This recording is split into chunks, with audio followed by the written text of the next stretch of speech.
Sa ngalan ng Ama, ng Anak at ng Espiritu Santo. Amen. Sumainyo ang Panginoon. At sumayo rin. Mga kapatid, sa araw na ito ating pinagdiriwang ang banal na kapistahan ni Santa Clara ng Assisi. Si Santa Clara ay isang makapangyarihang tagapamagitan natin sa harap ng Diyos. Dahil sa kanyang malalim na pananampalataya sa Panginoon. Ito ay nakita sa pamagitan ng kanyang pag-aalay ng lahat-lahat ng kanyang kayamanan. Iniwan niya ang karangyaan ng mundong ito at siya ay nanatiling isang dalaga, isang mongha, siya'y namuno sa isang monasteryo. Nung minsan nilulusob ang kanilang monasteryo ng mga barbaro. Pero kinuha ni Santa Clara ang banal na hosya, ang Santisimo. Ito ay pinakita sa mga lumulusob na kalalakihan at isang milagro, natakot daw itong mga gustong pumatay at makasakit sa kanila. Kaya naman, ano man ang ating nilalabanan ngayon, hinaharapan na pagsubok, mga kapatid, lumapit din tayo at magpatulong kay Santa Clara. May sakit ka man, marami kang utang, marami kang inaalala, may nilalabanan kang tukso o kasalanan, tayo'y magpatulong sa panalangin ni Santa Clara. Naway tayo'y palakasin muli ng grasya ng Diyos. Para tayo ay makitang karapat-dapat na makatanggap sa mga banal na misteryo, lingin natin muli ang awa at pagpapatawad ng Diyos. Inaamin ko Sa makapangyarihan Diyos at sa inyo mga kapatid, na lubha akong nagkasala sa isip, sa salita, sa gawa at sa aking pagkukulang. Kaya isinasamo ko sa mahal na Birheng Maria, sa lahat ng mga anghel at mga banal, at sa inyo mga kapatid, na ako'y ipanalangin sa Panginoong ating Diyos. kaawaan tayo na makapangyarihang Diyos, patawarin tayo sa ating mga kasalanan, at patnubayan tayo sa buhay na walang hanggan. Amen. Panginoon, kaawaan mo kami. Panginoon, kaawaan mo kami. Kristo, kaawaan mo kami. Kristo, kaawaan mo kami. Panginoon, kaawaan mo kami. Panginoon, kaawaan mo kami. Manalangin tayo. Ama naming makapangyarihan, tinaguyod mo si Santa Clara sa pagmamalasakit sa mga dukhat, Aba. Bilang tugon sa kanyang pagdalangin, masundan nawa namin si Kristo. Sa abang pamumuhay na ikaw lamang ang inaasahan, upang kami pagindapating sumapit sa pagsasaloob ng iyong paghahari. Sa pamagitan ni Jesucristo kasama ng Espiritu Santo, magpa sa walang hanggan. Amen.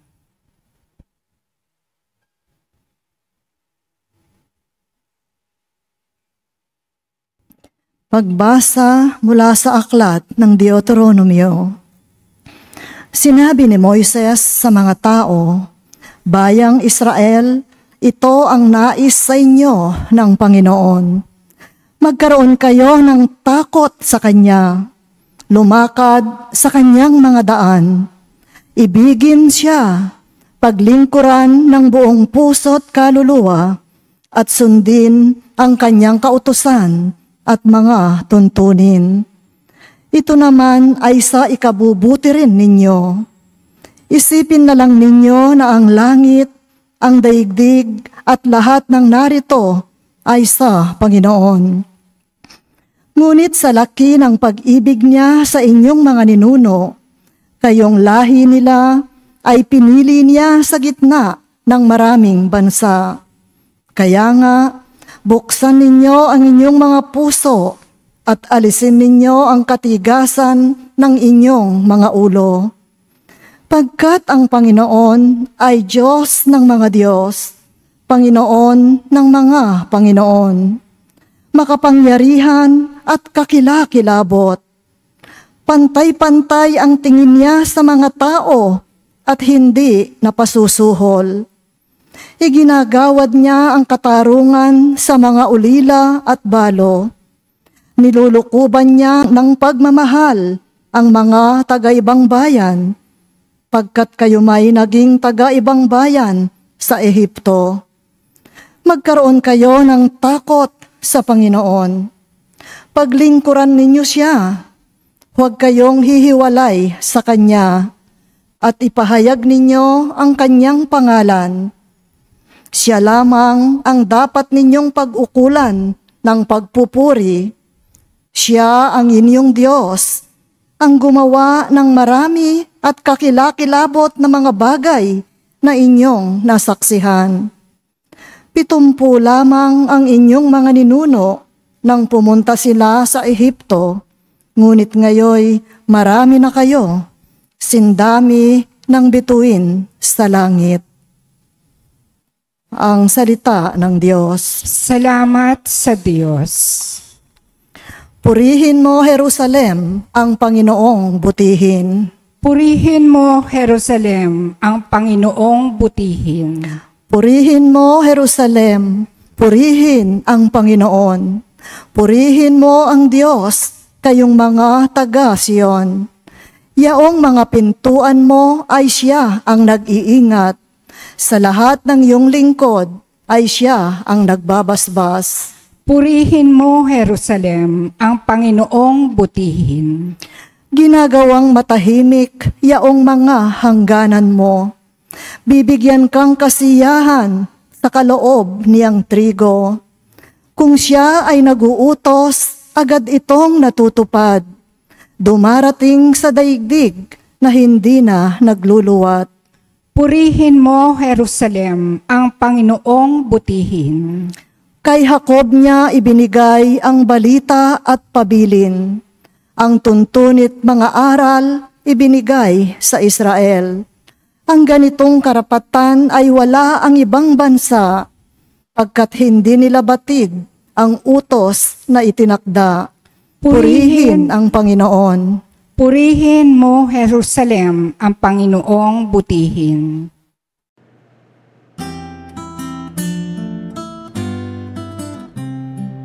Alleluia, alleluia, alleluia, alleluia, alleluia, alleluia, alleluia, alleluia, alleluia, alleluia, alleluia, alleluia. Tayo'y tinawag ng Diyos upang magningning na lubos sa aral ni Kristo Jesus. Aleluya, aleluya. Sumainyo ang Panginoon. At sumayo rin. Ang mabuting balita ng Panginoon ayon kay San Mateo. Papuri sa iyo, Panginoon.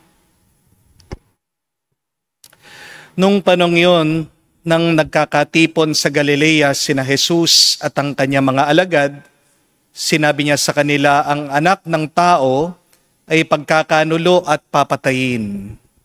Ngunit muling mabubuhay sa 3 araw. At sila'y lubhang nagdalamhati.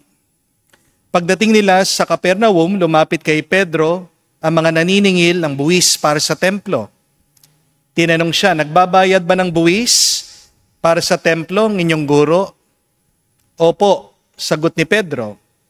At nung dumating siya sa bahay, tinanong siya agad ni Jesus, ano ba ang palagay mo, Simon? Kanino sumisingil ang bayad sa lisensya o buwis ang mga hari sa lupa? Sa mga mamamayan ba o sa mga dayuhan? Sa mga dayuhan po, tugon niya. Sinabi ni Jesus, kung gayon, hindi pinagbabayad ang mga mamamayan. Gayon man, para wala silang masabi sa atin, pumaroon ka sa lawa at ihagis mo ang kawil. Kunin mo ang unang isda, mahuhuli mo.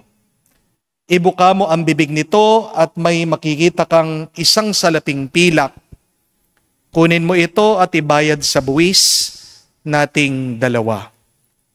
Mga kapatid, ang mabuting balita ng ating Panginoon. Pinupuri ka namin, Panginoong Heso Kristo. Magandang araw po muli sa inyong lahat. Kilala po si Santa Clara ng Assisi sa kanyang kababaan ng loob, sa kanyang malalim na pananampalataya, at sa kanyang kabanalan. Nung minsan, meron pong turo si Santa Clara, napakaganda, sabi niya, "We become what we love, and who we love shapes who we are." Nagiging tayo kung sino ang ating minamahal, at kung ano ang ating minamahal, hinuhubog niyan ang ating pagkatao. Hindi pwedeng wala tayong minamahal sa buhay. Ang problema lang minsan sa buhay natin, mali ang ating minamahal. Amen? Kaya kung magmamahal ka rin, magmahal ka na ng tama. Huwag kang magmamahal ng may tama. Amen? Magandang pagnilayan po yan. Una, sino ba ang aking minamahal? Who do you love? Kwento po ng aking ama, nung binata daw po siya, hindi siya pala simba. Pero nung nakilala po niya at niligawan ang aking ina, natutunan daw po niyang magsimba araw-araw. Dahil ito po ang hilig ng aking ina. Tingnan niyo na po, nakakamukha mo kung sino ang iyong minamahal. Hindi pwedeng hindi ka maimpluwensyahan ng iyong iniibig. Kaya may dahilan bakit si Jesus sinabi niya, "Guard your heart." Bantayan nyo ang inyong mga puso. Dahil kung ano ang ating minamahal, babaguhin ka nito. Kung mamahalin mo ang pera, magiging mukha kang pera. Amen? At ano po ang ugali ng mga taong nagmamahal sa pera? Nagiging ugali silang hayop. Amen? Diba? Ano po yung nakatatak na sa mga pera natin? Puro hayop. Inalis na po yung mga bayani. Hindi po ba? At ano ang katangian ng isang hayop? Di ba? Makasarili. Sugapa. Mag-ingat kayo kapag pera na lang ang inyong minamahal. Amen? How do you describe money? It is cold. It is hard. Kaya nga kung perang iyong minamahal, tignan niyo po kung anong nangyayari sa inyong puso. Nagiging ding itong matigas at malamig. Naiintindihan na po natin ngayon bakit ang una at pinakamahalagang utos sa Biblia ay mahalin mo ang Diyos sa buong isip, puso, kaluluwa, lakas mo. Bakit? Dahil kapag minamahal mo ang Diyos, magiging kamukha mo din ang Diyos. Amen? Nung minsan po, nanonood din ako ng interview kay Nova Villa. Kilala niya po ba siya? Yung pong matandang artista na minsan o madalas kasama po ni Dolphy. May asawa po pala si Nova Villa. Hindi po artista, pero isang atleta. At kasawiang palad po, itong mister niya, nagkaroon po ng sakit at na-bedridden po siya for 10 years. Tanong po nitong interviewer, saan po kayo humuhugot ng lakas? Ang ganda po nung sagot ni Nova Villa. Ang sabi niya, ang lakas ko nanggagaling sa pagmamahal ko kay Jesus. I have strength, I have grace because of my love for Jesus. Dahil daw po sa pagmamahal niya sa Diyos, binibiyayaan siya ng Diyos ng kailangan niya araw-araw. Nakakayanan po niyang magtrabaho kahit may katandaan na siya. Hindi naman daw po siya talagang big star, sikat na artista. Pero sapat po yung pera na natatanggap niya para pambili ng gamot, pagkain, para meron daw po magamit yung kanyang asawa na may sakit. Alam niyo po, kung mapapanood niyo yung interview ni Nova Villa, makikita niyo, napaka-sweet niya sa kanyang asawa. Kahit na hindi daw po ito makagalaw, nandun lang dun sa kama. Pag daw wala siya, tinatawagan niya, kinukumusta niya. Pagka-uwi niya, sinasamahan niya, hinahalikan niya, kinakausap niya. Paano po naging napaka-simple, napaka-humble, napakabait nitong artistang ito? Ito daw po ay dahil binigay niyang buong-buo ang kanyang sarili kay Jesus. See, we are transformed by our love. Kaya nga ang dapat love at first sight mo, ang Diyos. Amen? Dahil kung mahal na mahal mo ang Diyos, makakamukha mo ang isip, ang ugali, ang kilos ng Diyos. But secondly, it is good to reflect also, ano ang minamahal mo? Ang tanong hindi lang yung kung sinong minamahal mo, mas mahalagang itanong yan, pagnilayan. Ano ang aking minamahal ngayon? Dahil aminin man po natin hindi, marami sa atin, ang minamahal gamit, hindi naman po tao. Baliktad tayo Buti pa yung gamit, iniibig natin. Pero yung mga tao, ginagamit natin. Di po ba? Paano mo alam kung ano ang iyong minamahal? Suriin niyo po, tignan niyo. Malalaman mo ano ang iyong minamahal base dun sa oras na pinagkakaloob mo dyan. Dahil kung saan mo binibigay ang iyong oras, malamang sa malamang, yan ang iyong minamahal. Kung mas madami ang oras na binibigay mo sa pagsusugal kesa sa iyong pamilya, mas mahal mo ang sugalan. Kung inuubos mo ang iyong oras at panahon sa pagkikipagchismisan kesa sa trabaho, mas love mo ang chismisan. Remember, the greatest gift that we can give to other people is time. Time is gold. Because when time is lost, you can never return it. Kung meron pong isang bagay na pag nawala, hindi natin maibabalik, yan po ang oras. Di po ba? Pwede mong kitain ang pera pag nawala. Pwede kang bumili muli ng gamit kapag nasira. Pero kapag nawala ang pera, wala na. Hindi mo na maibabalik yan. Time gone is time wasted. Kaya magandang itanong, anong pinag-uukulan ko sa aking oras at panahon? May nakakalungkot pong balita na panood ko lang. Isang 13 anyos na batang lalaki, nakapatay ng 8 years old.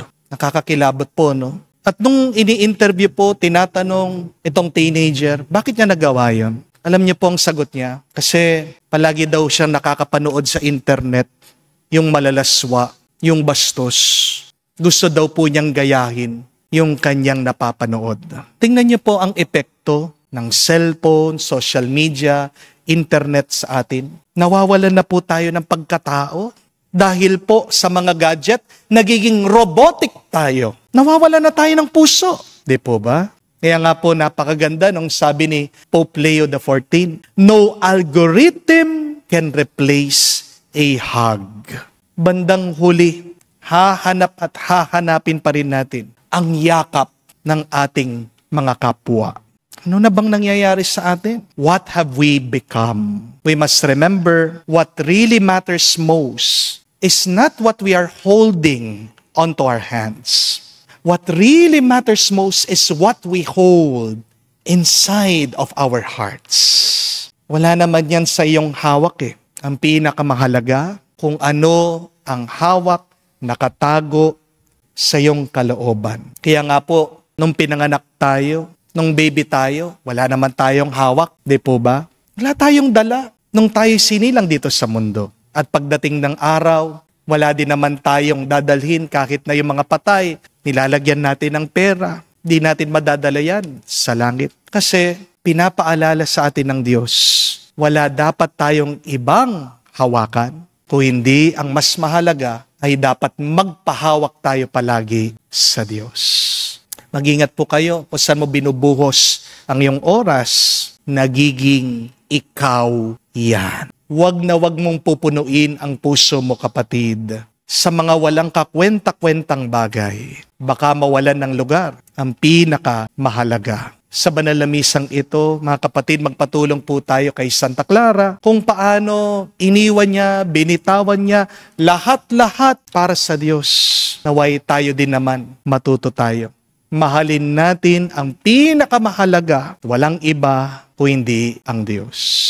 At pag ang Diyos ang iyong minahal, makikita mo, magbabago ang iyong buhay, bubuti ito at gaganda. Amen. Tumayo po tayo. Sa ating kahinaan at pangangailangan, dumulog tayo sa Diyos na ating dapat sundin at paglingkuran. sapagkat siya ang pinagmumulan ng lahat ng kapangyarihan sa sandaigdigan. Ating sabihin, Panginoon, dinggin mo kami. Panginoon, dinggin mo kami. Ang simbahan saan mang dako ng daigdig, naway walang takot na magpahayag ng pinahahalagahang katarungan at kapayapaan. Manalangin tayo sa Panginoon. Panginoon, dinggin mo kami. Ang lahat ng tao naway makabahagi ng tama sa mga material at espiritual na bagay ng daigdig at ang mga organisasyong sibiko at estado naway makatulong sa pagtatanggol sa mga mahihina at mga mahihirap. Manalangin tayo sa Panginoon. Panginoon, dinggin mo kami. Ang lahat ng mamamayan naway magkaroon ng malakas na kamulatan sa sibikong tungkulin at maging aktibo sila na makilahok tungo sa pangkalahatang kabutihan. Manalangin tayo sa Panginoon. Panginoon, dinggin mo kami. Sa katahimikan po ng ating puso, banggitin natin, sabihin natin sa Diyos ang ating mga personal na pangangailangan. Ama namin ng awa, dapat namin gamitin ang lahat ng talento sa lupa para sa pagsusulong ng paghahari ng iyong katarungan, kapayapaan at pagkakapatiran ng iyong bayan. Sa pamagitan ng aming bukas loob na pagsuporta, naway maging instrumento kami ng pagtatatag ng iyong kaharian dito sa mundo. Inihiling namin ito sa pamagitan ni Kristo aming Panginoon. Amen.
Manalangin kayo mga kapatid, para ang ating mga paghahain ay kalugdan ng Diyos, amang makapangyarihan. Tanggapin nawa ng Panginoon itong paghahain sa iyong mga kamay, sa kapurihan niya at karangalan, sa ating kapakinabangan at sa buong sambayanan niyang banal. Ama naming lumikha, minarapat mo si Santa Clara ay maging bagong nilikha bilang kawangis mo. Pagkaloob mong kami ring pinagkalooban mo ng pagbabago, ay makapaghain ng mga alay na kalugod-lugod sa iyo. Sa pamagitan ni Jesucristo kasama ng Espiritu Santo, magpasawalang hanggan. Amen. Sumainyo ang Panginoon. At sumayo rin. Itaas sa Diyos sa inyong mga puso at isipan. Itinaas na namin sa Panginoon. Pasalamatan natin ang Panginoong ating Diyos. Marapat na siya ay pasalamatan. Ama naming makapangyarihan, tunay nga marapat ay ikaw ang aming pasalamatan. Ikaw ang nagniningning sa piling ng mga banal na kinararangal mo sa kanilang kabutihan. Binibigay mo silang huwaran sa amin araw-araw at katuwang sa pagsamba sa iyong kamahalan. Sa pamagitan ng anak mong si Jesucristo, kami naliligid sa mga banal na tao. Sila'y mga saksi ng pananalig sa iyo, ay magaganap namin sa kararangal mo. Kaya kaisa na mga anghel nagsisiawit ng papuri sa iyo, nang walang humpay sa kalangitan, kami nagbubunyi sa iyong kadakilaan.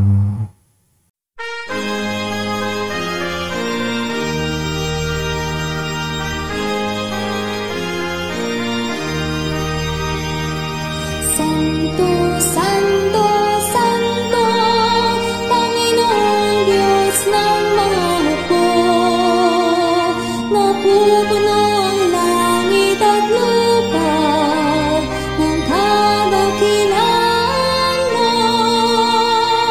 Hosana sa kaitasan, pinagpalang na paninito sa ngalan ng Panginoon. Hosana sa kaitasan, Hosana sa kaitasan.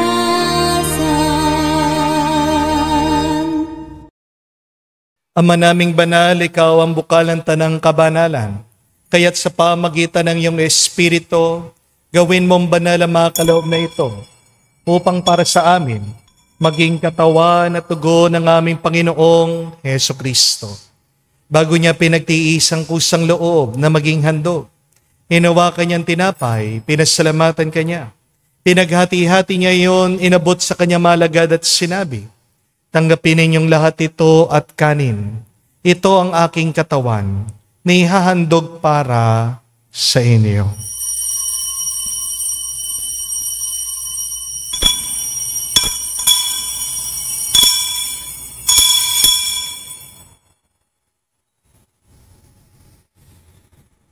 Gayon din naman na matapos ang hapunan, hinawakan niyang kalis, muli kanyang pinasalamatan, inabot niya ang kalis sa kanya malagad at sinabi, tanggapin ninyong lahat ito at inumin.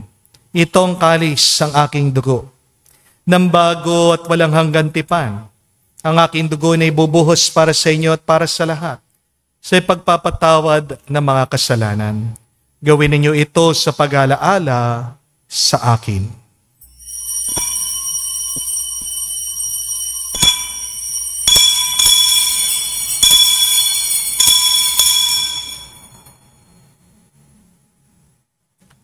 Ang misteryo ng pananampalataya.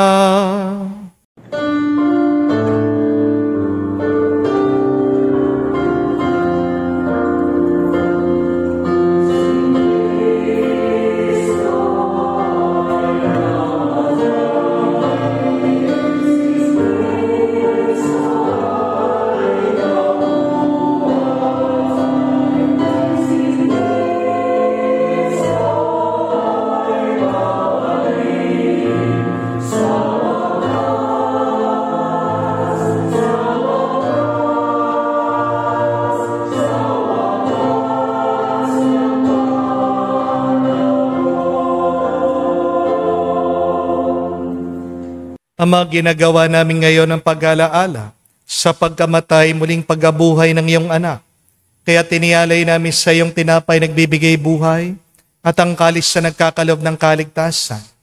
Kami nagpapasalamat dahil kami iyong minarapat na tumayo sa harap mo para maglingkod sa iyo. Sinasamo namin kami magsalo-salo sa katawan at dugo ni Kristo ay mabuklod sa pagkakaisa sa pamagitan ng Espiritu Santo. Amalingapin mong iyong simbahan laganap sa buong daigdig. Puspusin mo kami sa pag-ibig. Kaisa ni Leon ang aming Santo Papa, si Florentino aming Arsobispo ng Tanang Kaparian. Alalahanin mo rin ang aming mga kapatid na nahimlay may pag-asang sila'y muling mabubuhay. Gayon din naman lahat ng mga pumanaw. Kawan mo't sila't patuloyin sa iyong kaliwanagan. Awan mo't panggidapating kaming lahat na makasalo sa iyong buhay na walang wakas. Kaisa na mahal na Birhen Maria, Ina ng Diyos. Kaisa ni San Jose ang kanyang maluwalhating esposo.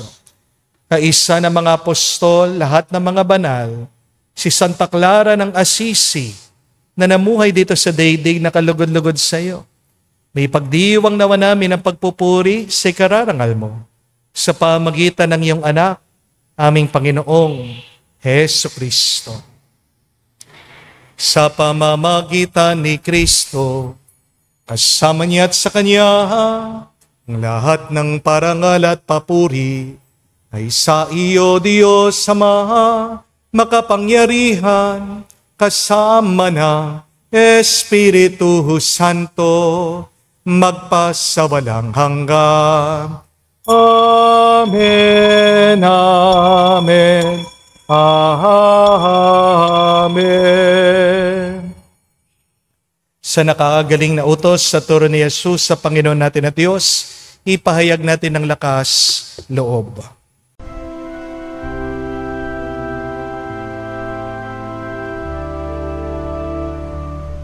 Ama namin, sumasalangit ka, sambahin ang ngalan mo, mapasa amin ang kaharian mo, sundin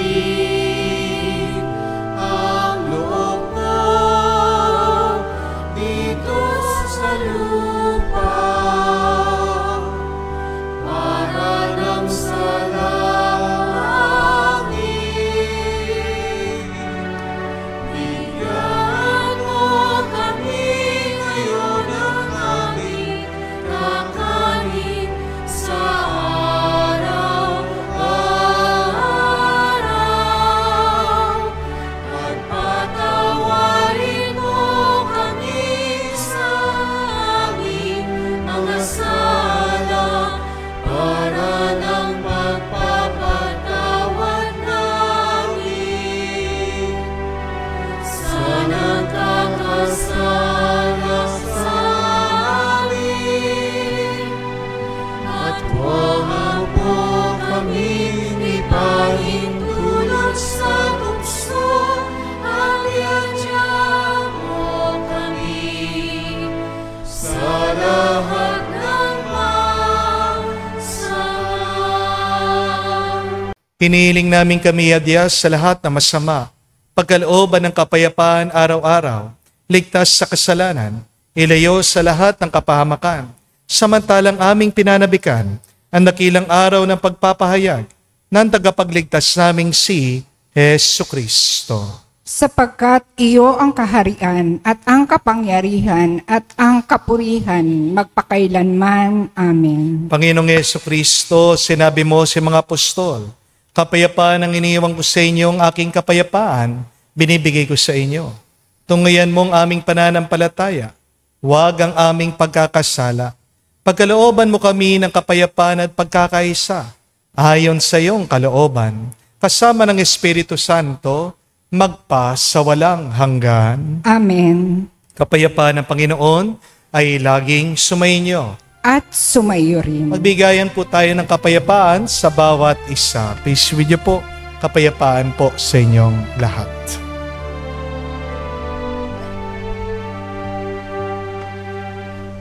Kordero ng Diyos na nag-aalis ng mga kasalanan ng sanlibutan, maawa ka sa amin, maawa ka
Mga kapatid, naririto ang ating Panginoong Jesucristo, ang Kordero ng Diyos. Siya nag-aalis sa mga kasalanan ng sanlibutan. Mapalad tayong lumalapit sa piging ng Kordero. Panginoon, hindi ako karapat-dapat na magpatuloy sa iyo, ngunit sa isang salita mo lamang ay gagaling na ako.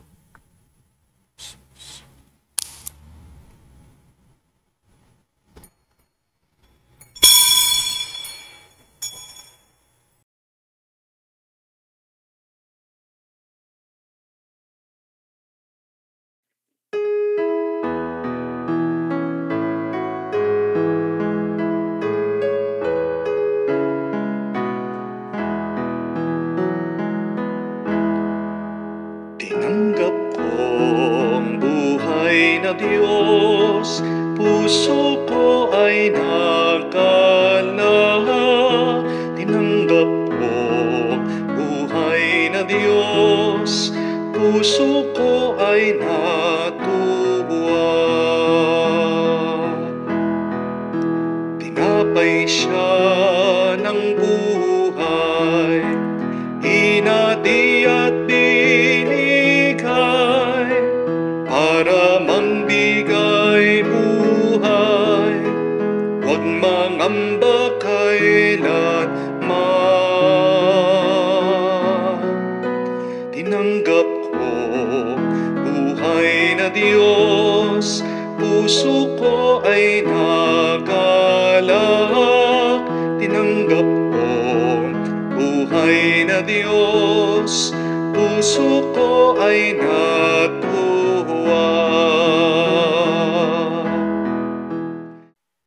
Manalangin tayo. Ama naming mapagmahal, kami pinapalakas ng banal na pakikinabang ay matutunawa kay Santa Clara para hanapin ikaw lamang at akuin ang bagong pagkatao sa aming pamumuhay. Sa pamagitan ni Jesucristo kasama ng Espiritu Santo, magpa sa walang hanggan. Amen. You become who you love. What you love transforms you. At paano mo malalaman na may minamahal ka? Tignan mo saan mo inuubos ang iyong oras at panahon. Mas maraming oras na ginugugol mo sa isang tao o sa isang bagay, mas mahal mo yan. At kung anong iyong minamahal, hindi malayo na mahuhubog ang iyong pagkatao diyan. Kaya nga, mahirap para sa isang taong nagkakasala na magbago kung mas marami siyang oras sa kanyang pagkakasala. Do not expect somebody to change because if most of their time is spent in sinning and doing something wrong, it is very difficult for that person to be converted. You convert a person by spending more time with God. If you want to change a person, then help that person to connect with God and to spend more time with God. Kapag tayo'y nakaugnay sa Diyos, pag binibigyan natin ng oras at panahon ang Diyos ang tutulong sa ating pagbabagong isip at puso. Magandang pagnilayan yan. Where do I spend most of my time? Kaninong tao? Ano ang aking ginagawa? Tandaan kapatid, meron lang tayong 24 hours a day. Divided it to 3. 8 hours gamitin mo sa pagpapahinga. Another 8 hours gamitin mo sa pagtatrabaho. But use the other 8 hours in resting and in being with God. Kahit na konting oras at panahon, sana quality naman. May kalidad naman. May focus naman. Yang pagbibigay mo ng oras at panahon mo sa Diyos. So, once again today for our assignment, give this time to God. Give your mind, your heart only to God and allow God to change you, to strengthen you once again. Sumayin niyo ang Panginoon. At sumayo rin. At kayo basbasa ng Diyos makapangyarihan sa lahat, sa ngalan ng Ama, ng Anak, ng Espiritu Santo. Amen. Ang ating misa'y natapos na. Humayo kayo sa kapayapaan ni Kristo. Salamat sa Diyos.